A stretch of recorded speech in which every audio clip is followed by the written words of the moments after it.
This meeting is being recorded. Okay. So, morning, afternoon, evening to everybody. We would like to welcome all of you and thank all the audience for joining us today.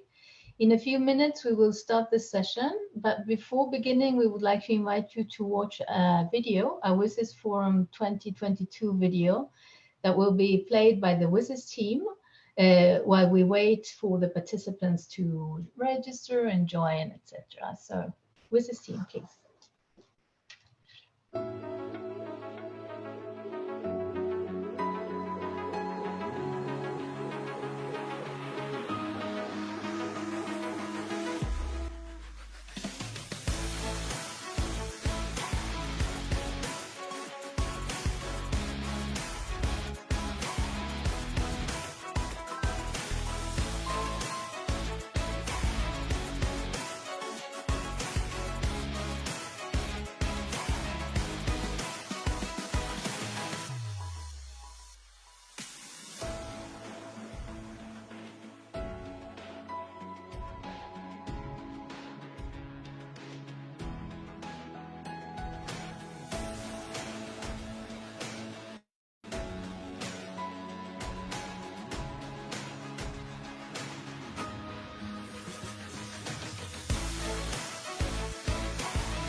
Maria, you're muted.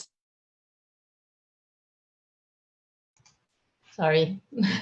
It's a pleasure to be back in WSIS 2022. And I have the pleasure to present to you this people in front of you that will make the session.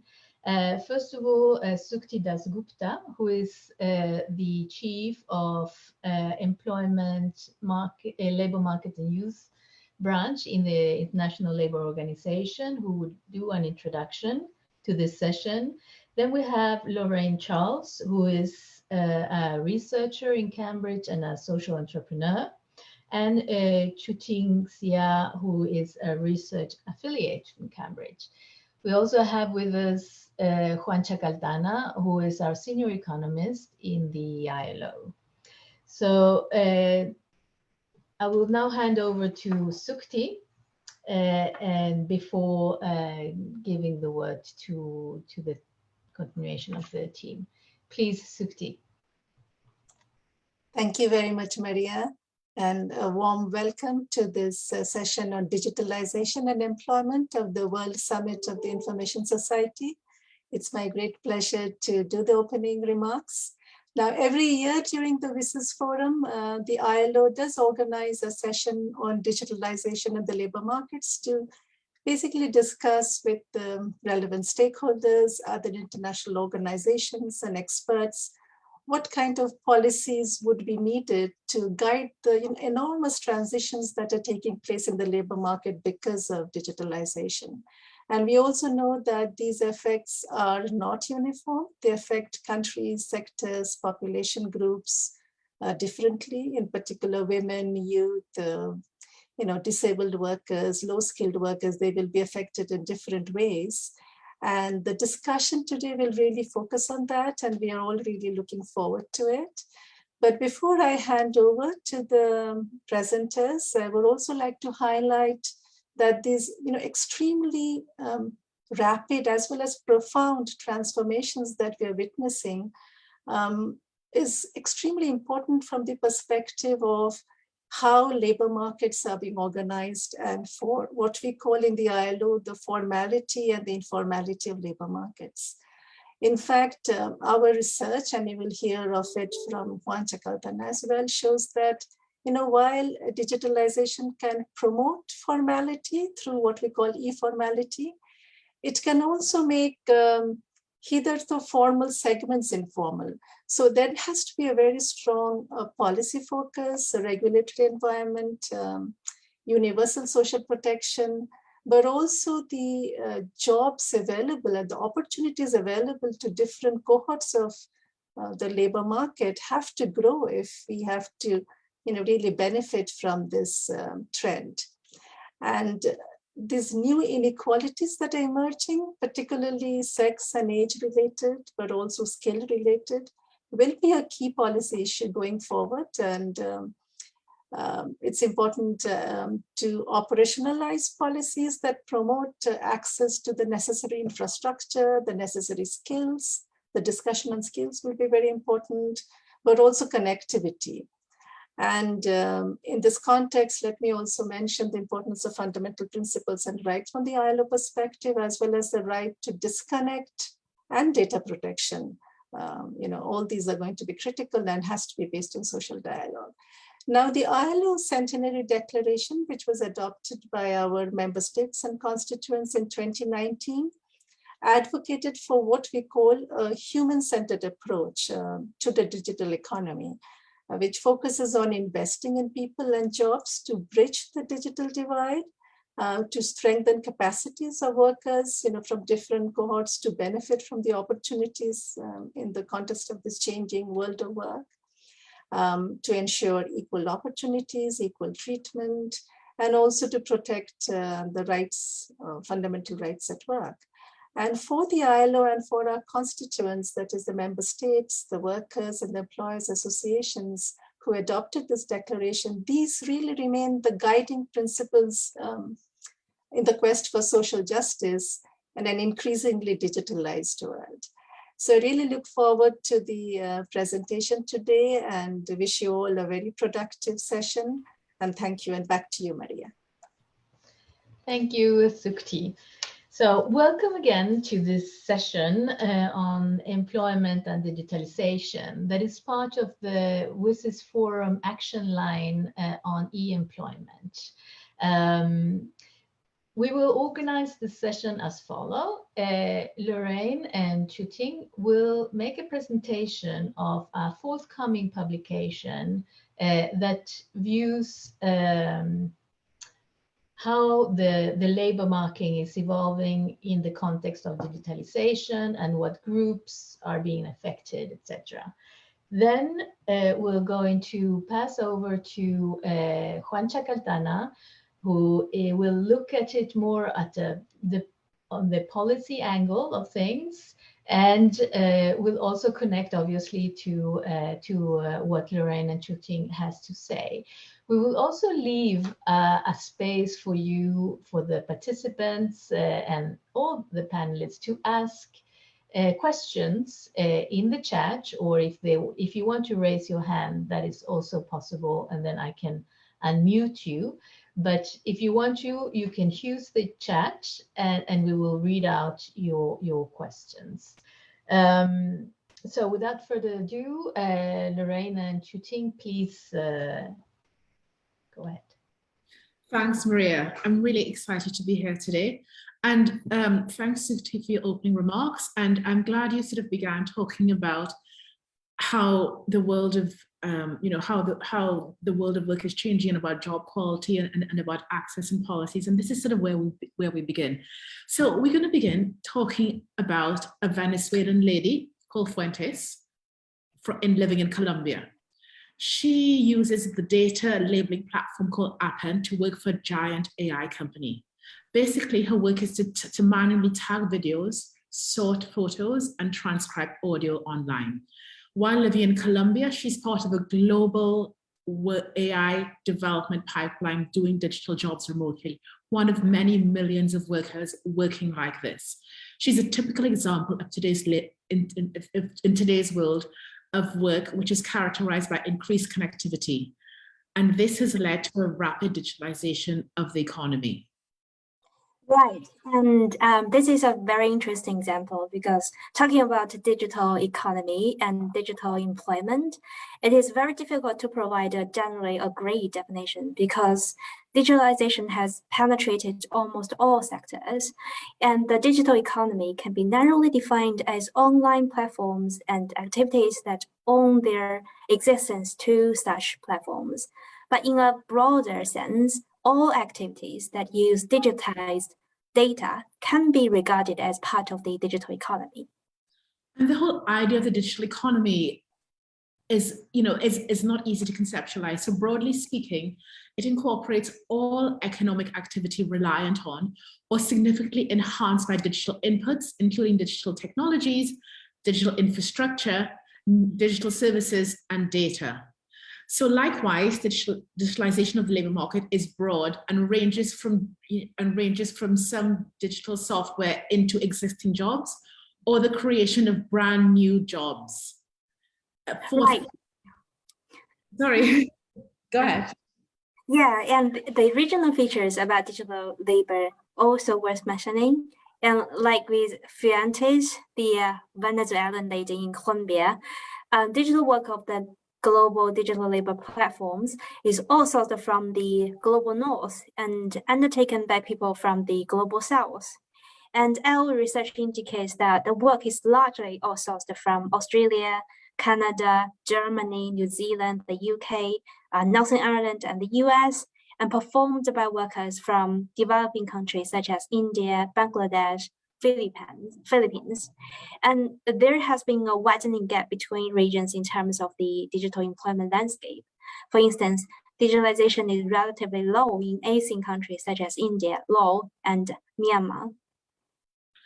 And if we look at what these digital jobs look like, there's some occupational and sectoral features which are quite prominent. If we're just looking at the EU, by 2030, the jobs which will disproportionately grow in the digital sector are the high-skilled ones, whilst the other jobs which will be created are in the low-skilled jobs. This means that middle-income occupations will decline. So this will cause a significant disruption in the labor force, which means that all of these middle-income workers, which are actually the majority, will need to rapidly upskill to fit into the jobs which are being created at the high end, or they'll be relegated to work in the lower end of the labor force. But digitalization is actually transforming the world of work. But how is this doing that? So first of all, there are new forms of work. And the job that Fuentes does is a typical example. Her job was acquired through the platform, but she's not employed by the platform. So this can be seen as non-traditional form of employment, or we can say non-standard employment, which refers to the forms of work that falls out of the realm of the full-time indefinite work. And such kind of work is widespread as a result of digitalization. And digitalization is creating new ways of work, such as internet-based work, on-demand work, online platforms, crowd work, and other new forms of revenue-generating work.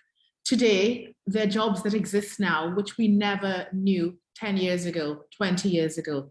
These new forms of worker are known as playball. So this refers to users of social media, like us, who are nudged to provide individual preference information used for targeted ads, and we become unpaid labor that contribute to corporate profits. We see this in social media platforms such as Facebook, YouTube, and TikTok, where content is created by users of these social media platforms, and this generates huge amounts of revenue for the platform. So users or content creators, which are all of us who use these platforms, we are not paid or paid very little for this work that we do to increase corporate profits. On the other hand, there are others who sort of recognize that money can be made this way.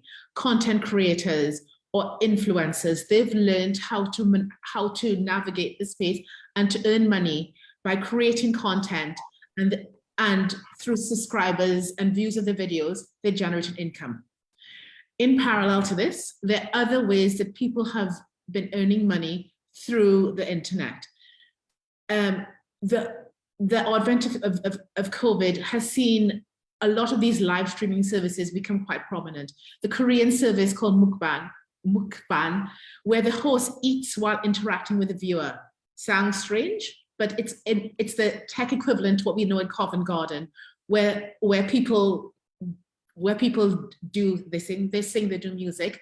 So we have this online, and viewers offer donations while the hosts do things in gratitude for these donations. There's similar live stream platforms around the world that our teenagers all use. I'm sure we've seen our teenagers watch videos of people playing games like Minecraft. These platforms have emerged and are really hugely successful. The platform Twitch, or the Chinese one, Xigua, are live stream platforms where viewers narrate themselves playing games, singing, and earning money. Digitalization is also creating new jobs through e-commerce, which hugely reduces the individual's cost of becoming an entrepreneur. In Vietnam, for example, governments are helping ethnic minorities and women reach markets they wouldn't normally reach through selling their products through these e-commerce platforms. The same is happening in China. Right, and these are very interesting new forms of the of employment we've already seen. Another thing that worth mentioning is that Fuente's job is also a remote one, and she has the flexibility of conducting her job anywhere, anytime. And this type of telework or working from anywhere has become a new norm, especially since the COVID-19 pandemic. And the proportion of people working from home has disproportionately increased. Like 52% of employed workers around the world worked from home at some point since the beginning of the pandemic. So remote working has been accepted by both employers and employees as a new norm. And IT and knowledge-intensive sectors are more prepared to implement telework on a larger scale than any other sectors. And manual and physical task-based occupations are the most difficult to digitalize. And there are a lot to say about the advent of remote work, and this can be a presentation on its own. And this looks to be one of the most significant shifts in the way we work. And an anecdote on this is that when Airbnb announced that they will be going fully remote, there were 1 million views to their career page. And this is the type of work that the modern knowledge workers in both the global north and global south is gravitating to. Yeah, and it's interesting, this change in the way we conceptualize work. But in addition to the advantages that these new forms of work is providing, increased access, there are still significant problems. If we look at Fuentes, for example, she seems to enjoy significant flexibility, but she faces competition with millions of workers like her. There are large pools of cheap labor, often like Fuentes, who are well-educated, living in the global south. And this means that jobs are not guaranteed to come at ordinary times, and the work arrives erratically at odd hours. So in reality, the flexibility which we think she has is constrained by other factors, especially the competition. And this is especially the case for platform workers. Yeah, that's true.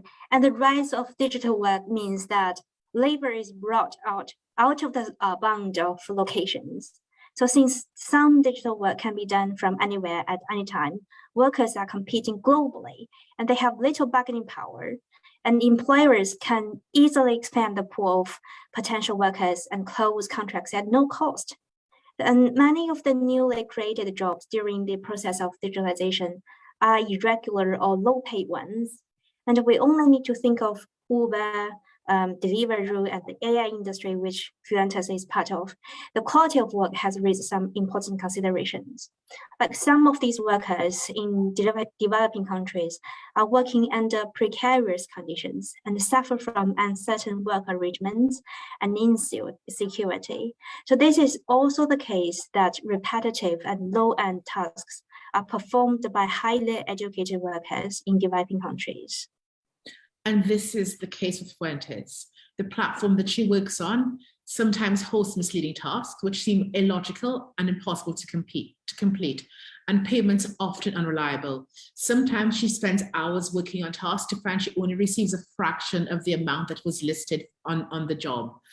Some platform workers also suspect that there's geographic discrimination, as anecdotes in places like Venezuela, in North Africa, and the Middle East seem to be treated differently from their counterparts in high-income countries. Research has shown that there is explicit and implicit forms of discrimination based on location, ethnicity, religion, and gender. For instance, workers in certain developing countries seem to be excluded from tasks which are paid higher. What's more, these workers are often under strict surveillance by the platforms in which they work. One data labeling platform creates a quota system that removes workers from projects if they don't complete a certain number of tasks within a certain given time. Right, and digitalization potentially creates an unprecedented extension of work surveillance.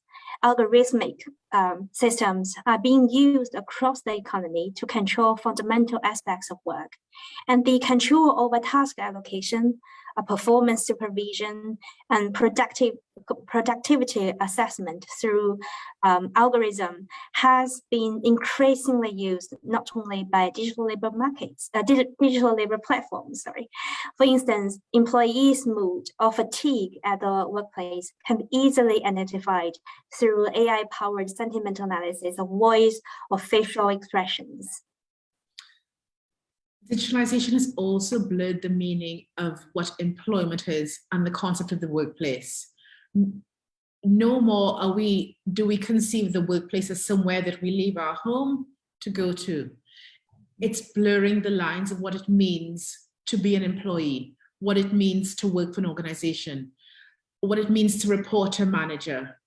But this also has larger ramifications. The representation of workers' interests has also changed. As digitalization accelerates, the standards and the core aspects of decent work are being redefined, but sometimes not in a positive way. Since decent work is more than just formal work, but work that promotes dignity, autonomy, equality, and has fair pay, we need to make an effort to make sure that we promote digital work within the digitalized era. Because as we saw with Fuentes, it's very easy for this not to happen because of the need of people globally to find work, and digitalization allows access where there was never before. So whilst there is much more equal access globally, and despite the hardships and the stress of her work, Fuentes remains overwhelmingly grateful. She has survived because of this platform. A Venezuelan in Colombia, displaced with uncertain access to the labor market where she lives, she's been able to survive because digitalization has allowed her to work in this space. Yeah, and that's really something that we're talking about, because Fuentes is one of millions of Venezuelan migrants and refugees who left their country in search of better opportunities. Refugees and irregular migrants represent a unique group because of their limited access to formal employment in their host communities. According to UNHCR, 70% of refugees live in countries that place restrictions on their right to work. This means that they don't have access to work in the countries which host them. Digitalization has promised for better opportunities, opening access to work. As we saw with Fuentes, she's working online irregularly, but she has an opportunity to earn money, and to earn money despite the restrictions which may or may not be on her right to work. So while digitalization has presented opportunities to broaden their possibilities, because there's still restrictions and they don't equally benefit from digitalization. While Fuentes has a laptop and she has the skills, not all refugees and migrants have these advantages. They also face disadvantages with access to financial services, lack of identification, and lack of skills, lack of connectivity. There is hope, but we need to address these challenges for there to be more equal access to migrants and displaced people. Yes, and youth also face particular challenges, especially in global south. And youth unemployment has been a concern in recent years, and the ILO estimates that around nearly 40% of the youth labor force were unemployed in 2019, and this has increased in the past 2 years and exaggerated by COVID-19. And in Northern Africa and in Arab states, youth unemployment rates were much higher. But since digitalization can offer various pathways for economic development and poverty reduction, it is hoped that the increased digitalization may enhance job opportunities for young people.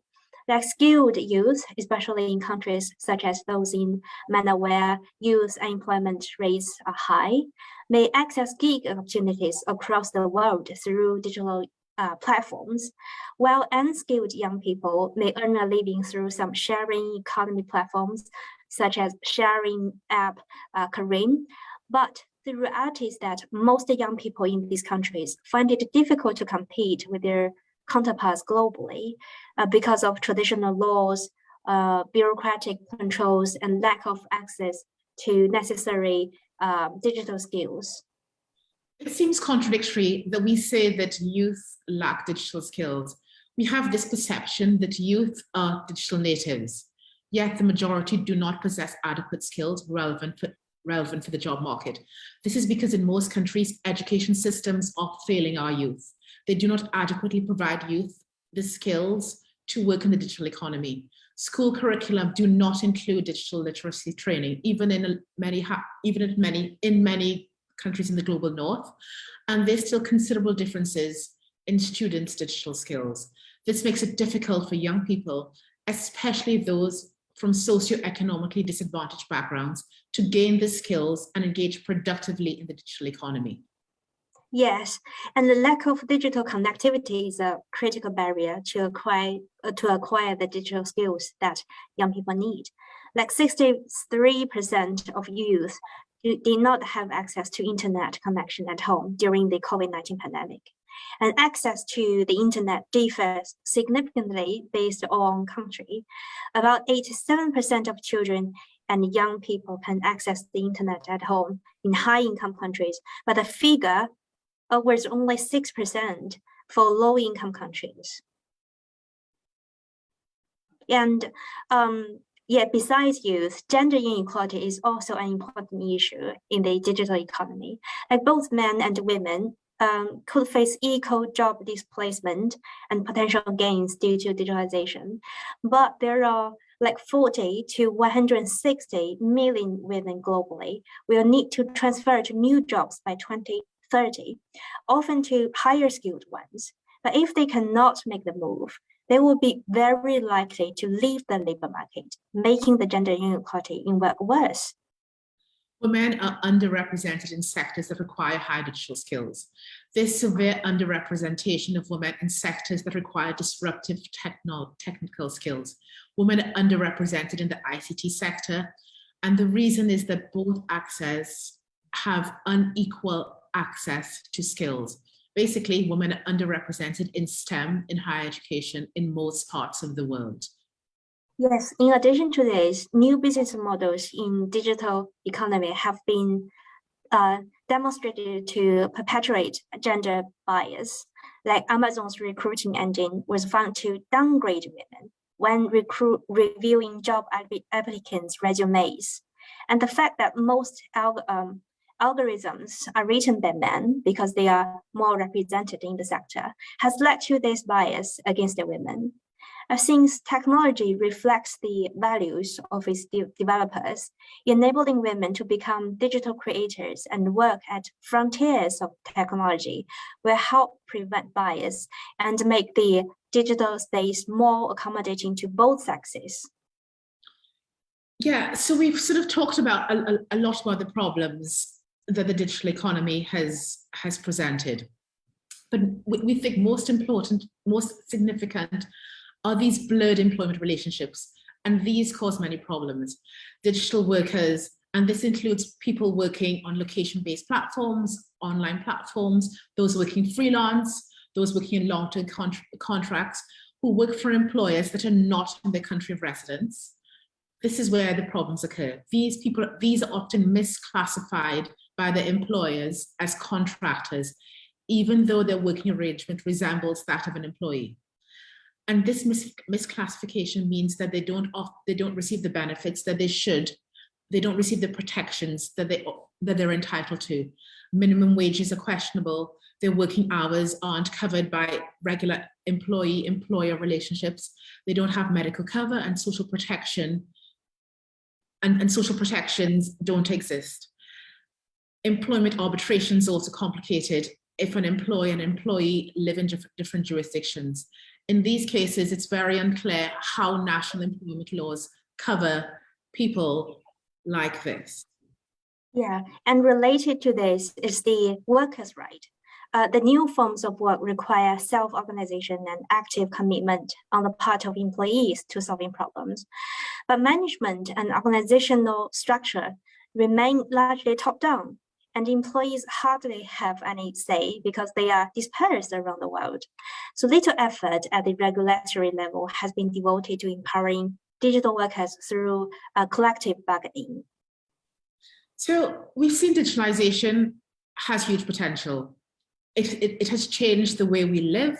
It has changed the way we work. It holds huge promise for the democratization of jobs with increased access to many, particularly those in the global south who've previously been locked out of the global economy, but it's not without its challenges. If we go back to Fuentes, the digital economy has meant that she, a Venezuelan in Colombia, could survive. Yet, despite her education, the asymmetry of opportunity in the digital economy means that she's relegated to low-paying and precarious work. This doesn't have to be the case. We need to ensure that jobs in the economy adhere to the standards of decent work. We welcome any questions. Thank you. Thank you very much. Thank you, Lorraine. Thank you, Tuti.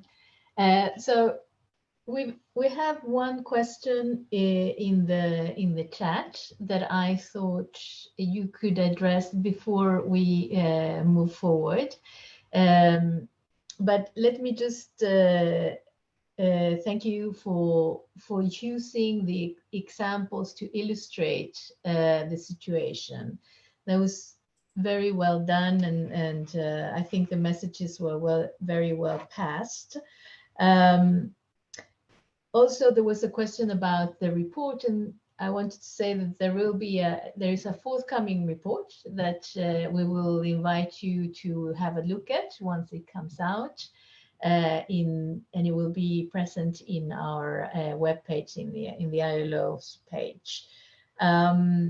So may I ask you, Lorraine and or Tuting, to address Adam Kutz's question that is in the chat. If you want, I can read it out for you. Do you want me to read it out for you? Thank you for your presentation. Does the proliferation of remote work technologies enable employers to exploit workers even more, since they will be able to get around paying healthcare costs in the countries where someone is based? Okay, so many of these employers currently already are able to pay minimal income tax. How can we ensure digital and remote work methods does not just add to the trend of insecurity which many already face? Well, I think Juan Chacaltana will address some of the policies that need to be in place, but I would like to Lorraine and Tuting to also address, if you can, and what legal changes are needed. You just mentioned the regulatory framework, so the legal changes are needed to social protection and welfare systems. Can we create a global compact on social protection? Okay, that's a big one. So can I ask you, just to make it more interesting, to come Yeah, in. I'm happy to take that. So I think now, like no other time in the past, we live in a world where we can't segregate employment by geography.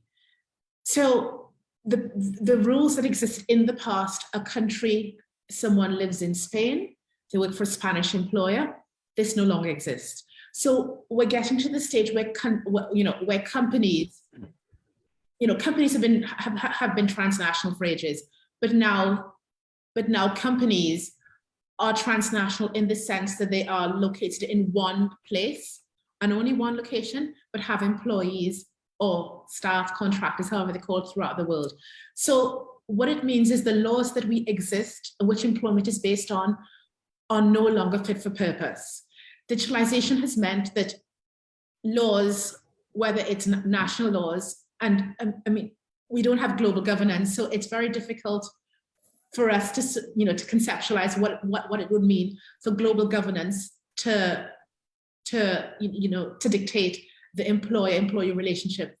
But perhaps we need to start thinking of a way beyond the nation state, because companies have moved beyond the nation state and they're operating at a space that transcends national boundaries, that transcends national governments.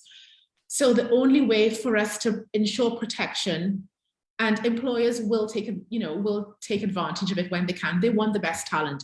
They want talent that doesn't exist within their geographies. So they have the right, and this is good for people in the global south.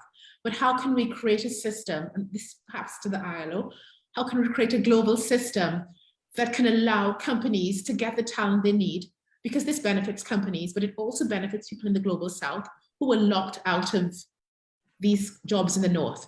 So instead of having physical mobility, and we know there's a big issue around migration, we know it's happening in Europe, how can we have a virtual mobility that allows people access to work which they didn't have before and still protect them? So I think I've answered your question with the question, Adam. Yes, it was, but it's a good question, and it is indeed a question well directed to the International Labour Organization, because we should be the ones providing that space, that international space that we do for many other things around labor. The ILO is a normative organization, so we work with conventions, etc., to regulate the international labor market. But it is true that when it comes to digitalization, we don't have anything specific for that. It connects to other conventions. But obviously, this is something that is being discussed, and the issue of, as you were saying, labor mobility, digital labor mobility, is something that we need to look very carefully towards. I remember that we did have a discussion with you, Lorraine, on the fact that there were many workers in the digital economy that had the employers in the north, and there was a disconnection there, and how to address it. So there is also another super interesting question in the chat that I will just hold on to and let Juan jump in as the ILO economist to also look into what are the policies and what some of the work that the ILO is doing in this topic. Juan, please. Thank you, Maria, and also thank you to Lorraine and Shutin for this wonderful presentation. Very, very interesting and detailed disaggregation of all the challenges and new things that bring the digitalizations in the labor market, including work surveillance and productivity assessment based on algorithms. So that was really, really, really good. I would like to take the more the policy angle. Let me share with you some slides. But first, trying to build on what Maria and Lorraine already said. Another angle for the regulatory part is, I think one of the messages that comes from Lorraine's and Shooting analysis is that the line that divides the production world and the labor market world is blurred. So I think the regulatory discussion also has to take that into consideration. It's not everything in the labor market. Sometimes it has to be in connection with regulations in the product market. So that is another angle that needs, I think, needs to be taken into consideration, especially for social partners when engaging in social dialogue. So here I wanted to build on or highlight a couple of additional aspects. The employment policy, and our department is employment policy department. So what are other things apart from regulations, of course, that could be done?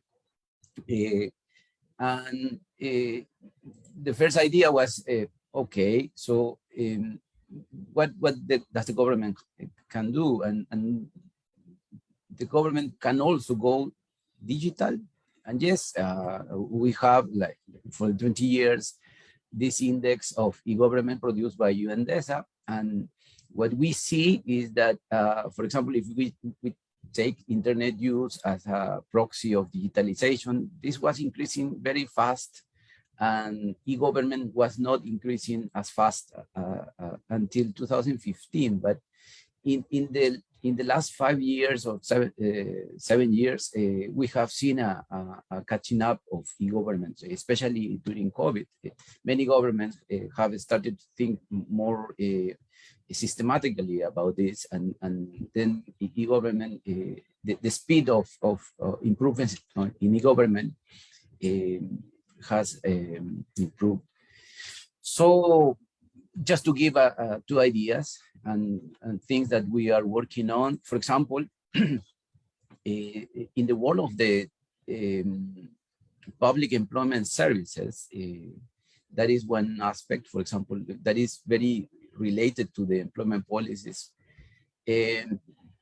Job search is being transformed as well by digital technologies. The traditional divide between looking via personal contacts or versus institutional channels is being challenged now, because there is now this search based on internet, social media. Is it institutional? Is it personal? Our theories on job search will need to be revised. The example in the right-hand side is from Mexico, from a study from a colleague here, Zulum Avila, and it shows that in time, searching through personal contacts or direct inquiries with employers is a little bit decreasing, and internet and social media means are being more used. Of course, it's not completely substituting the other ways, but at least it is increasing. And that motivated us to take a look at what public employment services are doing actually in this transition to the digital world. And that is why in 2020, we launched a survey to public employment services. It was COVID time and it was difficult, but nearly 70 public employment services responded. And among those that responded, we noticed, we could find that many of them were using some type of technology. So some of them were using phones, especially during COVID, online applications, social media, and even they were, some of them were using advanced technologies such as artificial intelligence, for example, for job matching, etc. And this was happening especially in high-income countries, but also in lower and upper middle-income countries as well. I will share with you the link to the report. So this is an opportunity to leap forward, but we notice, as Lorraine and Shooting have also mentioned, that this can generate also gaps. So investment in critical enablers such as infrastructure, access, etc., are necessary. Otherwise, there is a risk to greater digital exclusion for groups already facing vulnerability. So this is one example. And the other one is what Sukti mentioned at the beginning. There is a new generation or new trend. We found a new trend in formalization policies, which we call e-formality or e-formalization, which is the convergence of digital transformation policies with formalization policies in specific countries.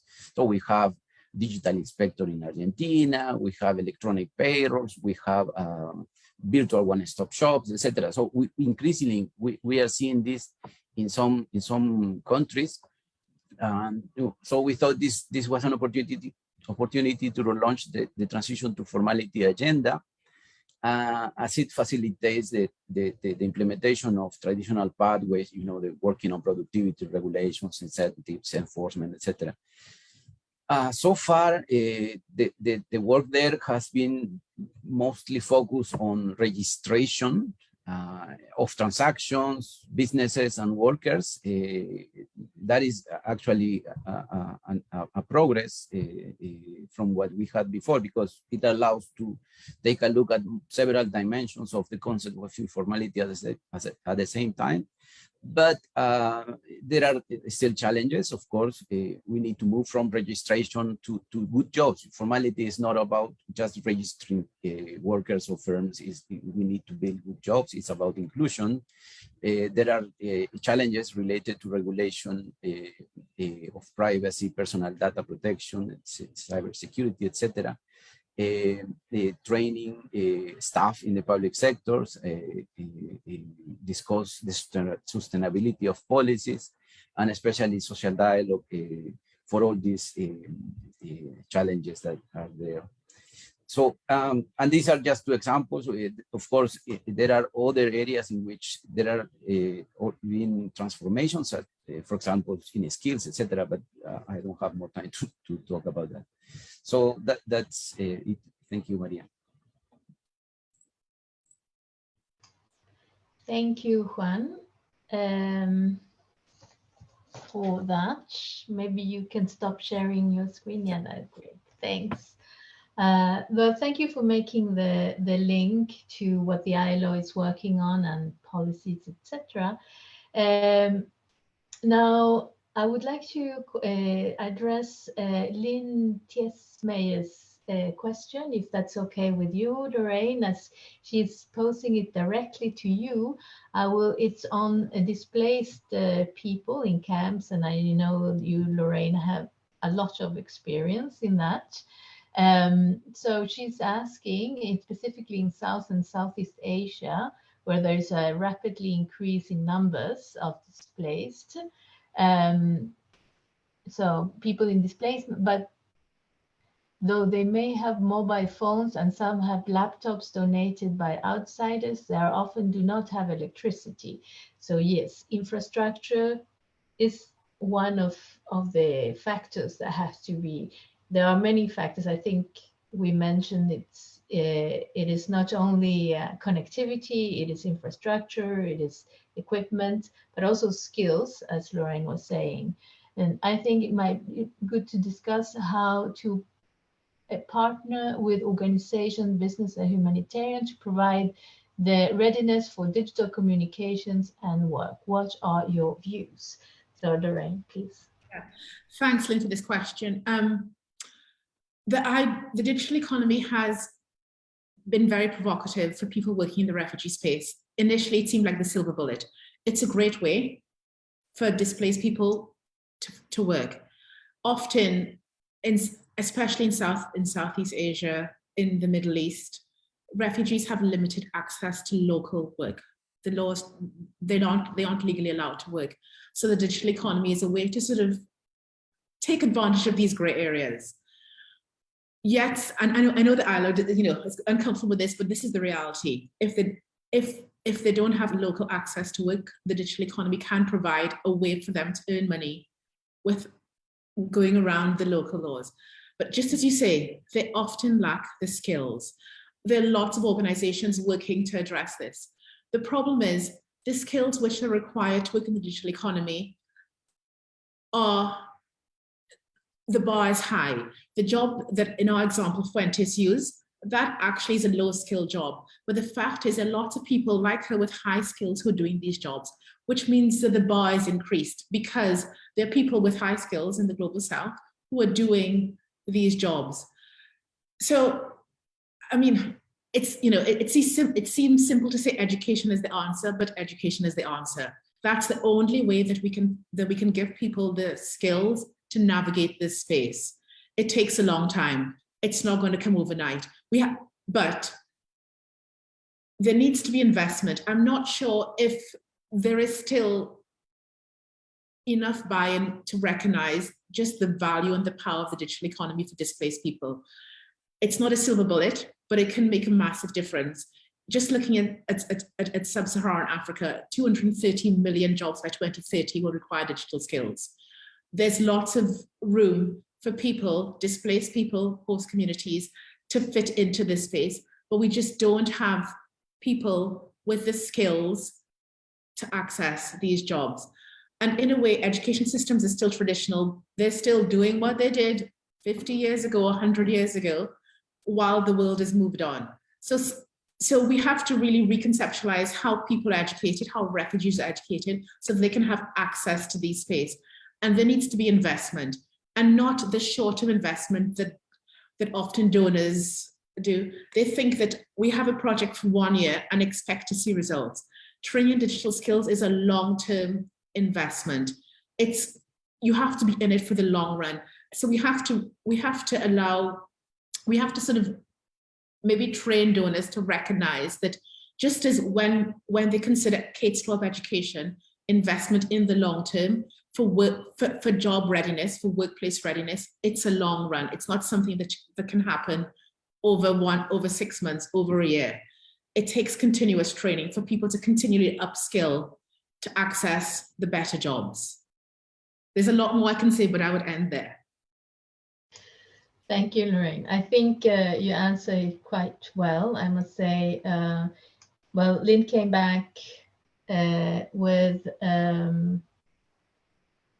well, yes, it is not an issue of skills only, obviously. As we said, this is something that has to be addressed through a lot of different factors. I also wanted to draw your attention to the fact that Juan has put in the chat some of the reports and references that he talked about, that are ILO reports, etc. So please have a look. I would like to now invite everybody to continue sending questions as you have done so far. It's really it's much better when the participants ask for what they're interested in. But let me direct one question to the three of you, if I may. So a very general one, and you can answer how you think it's most appropriate. So it would be, where are we headed in terms of the future of work and digitalization? Where are we headed in terms of, is it user-generated versus centralized? What are your views on this? And maybe, if I may, start with Tu Ting on this.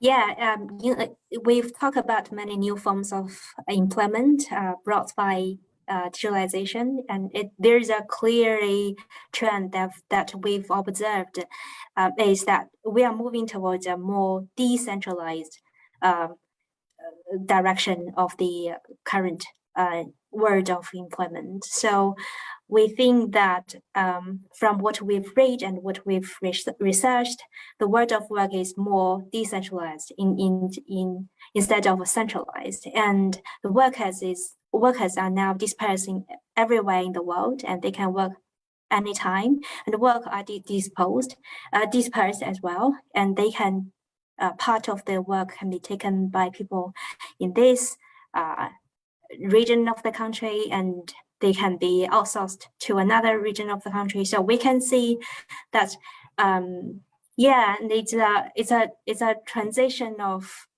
user-generated a form of employment, definitely. Yes, and the world of work is also transformed by the frontier technologies that we are having. And I think Lorraine has something to say about this. Yeah, thanks, Shuting. So it's interesting, technology races on whilst policies and governments and education struggle to keep up. We're hearing about the metaverse. Right now, it's still niche. It's still only a few people sort of active in the tech sector, sort of trying to operationalize this space. Web3, decentralized, DAOs, decentralized organizations are becoming more of the norm. But the fact is, most of us don't know how this exists, how this works.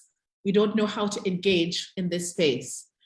So I think one thing we have to be really careful about is we don't get left behind. And this is something which is going to happen much more quickly than any other time that in the past.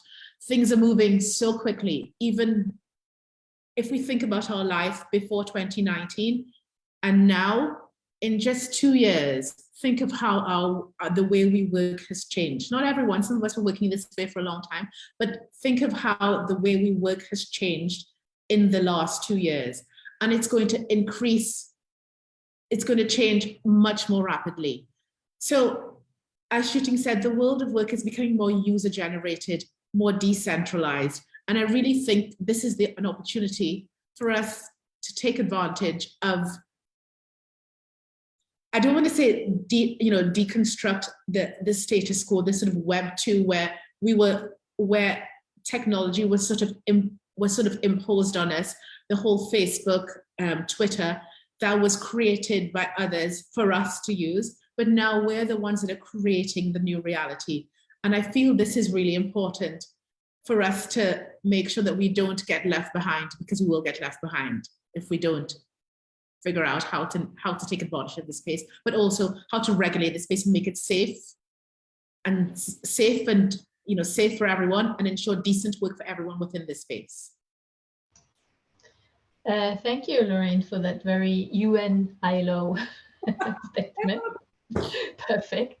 Can I ask Juan to address the question as well? I'm sorry, I was thinking more on, can you hear me? I was thinking more on, I'm sorry, I was thinking more on the Lynn's question. If I can go back a bit, I was thinking yes, the situation where there is little access is difficult, and I agree with the collaborative approach. I think that is the way to do it. And I would like to add that public services in that context can also be the way to collaborate. For example,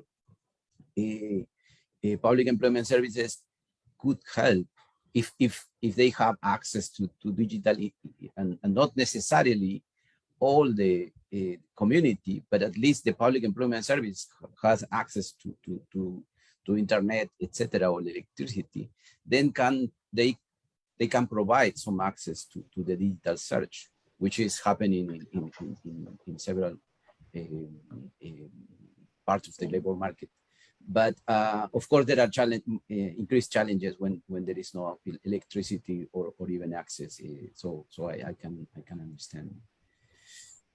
Thanks. That will be. I think I'm sorry, but I think we would have to cut. But thanks for those words, Juan, and thank you everybody, Chuting, Lorraine, and Juan, for your presentations and your reflections.